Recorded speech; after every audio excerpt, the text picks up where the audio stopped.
Next time you've got company coming over, whip up today's easy icebox salad and get ready for the oohs and ahs. Howard puts it together in the Mr. Food Test Kitchen. This is the time of year when you can count on two things. Spring flowers are going to be in full bloom, and sure as the sun will rise tomorrow, many of us are going to be invited to a potluck dinner. And whether that dinner is at church, a neighbor's house, or we're the ones hosting it, we have a dish that's always the first to go. We start off by placing some cut up lettuce in a large glass bowl or a trifle dish.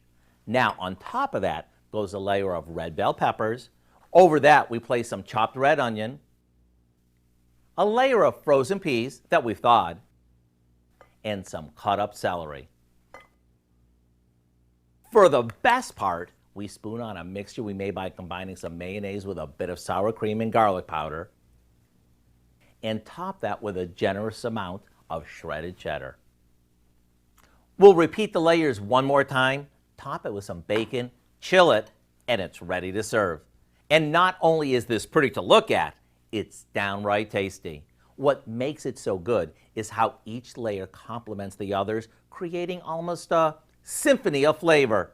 So here's what I suggest. Go online and get the recipe for our icebox salad.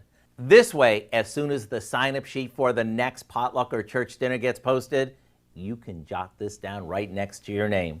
I'm Howard in the Mr. Food Test Kitchen, where today we found a pretty and tasty way for you to say, ooh, it's so good. You can find this recipe along with a lot more good food from the Mr. Food Test Kitchen online. Just go to our website.